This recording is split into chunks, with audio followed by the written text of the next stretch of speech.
Hello. ഇന്നത്തെ video എന്ന് പറയുന്നത് കപ്പ കൊണ്ടുള്ള ഒരു പുട്ടാണ് കേട്ടോ. പണ്ടൊക്കെ ഞാനിത് ഒരുപാട് കഴിച്ചിട്ടുണ്ട്. ഞാൻ സ്കൂളിൽ പോയി വൈകിട്ട് വീട്ടിൽ വരുമ്പോൾ മിക്ക ദിവസവും ചായയുടെ കൂടെ കഴിക്കാനായിട്ട് അമ്മ ഉണ്ടാക്കി വെക്കുന്ന ഒരു പലഹാരമാണ്. അതും ചൂടെ കൂടി കഴിക്കാൻ എന്താ ഒരു ടേസ്റ്റ്. പ്രത്യേകിച്ച് ഇതിന് കറിയൊന്നും വേണ്ട കേട്ടോ. കപ്പ വാങ്ങുമ്പോൾ എല്ലാവരും ഒന്ന് ഇത് ട്രൈ ചെയ്ത് നോക്കണേ. അതും നല്ല ഈസിയാണ് കേട്ടോ ഇത് ഉണ്ടാക്കാനായിട്ട്. കപ്പയുടെ തൊലി കളഞ്ഞതിന് ശേഷം അത് രണ്ടായിട്ട് മുറിച്ചിട്ട് കഴുകിയെടുക്കുക. എന്നിട്ടത് ഗ്രേറ്റ് ചെയ്തെടുക്കുക.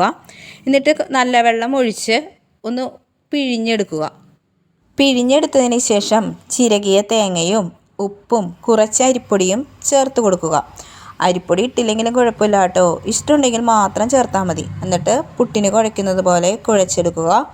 എന്നിട്ട് പുട്ടുകുറ്റിയിൽ വെച്ച് ആവിയിൽ വേവിച്ചെടുക്കുക. പ്രത്യേകിച്ച് ഇതിന് കറികളൊന്നും വേണ്ട, വെറുതെ കഴിക്കാനും നല്ല ടേസ്റ്റാണ്.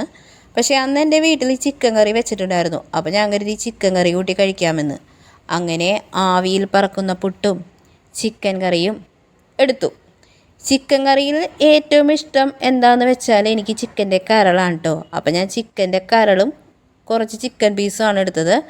എന്നിട്ട് ഈ പുട്ടും കുറച്ച് ചിക്കൻ്റെ ചാറും ഈ കരളും ചിക്കൻ്റെ പീസും എല്ലാം കൂടി കൂട്ടി അങ്ങോട്ട് കഴിച്ചു. എന്താ ഒരു ടേസ്റ്റ്, നല്ല ടേസ്റ്റാണ് കേട്ടോ. അപ്പോൾ ഇതെല്ലാവരും ഒന്ന് ട്രൈ ചെയ്യണം കേട്ടോ. അടിപൊളി ടേസ്റ്റാണേ. അപ്പോൾ ഇന്നത്തെ വീഡിയോ ഇത്രയേ ഉള്ളൂ. അടുത്ത വീഡിയോയിൽ കാണാം. ബൈ.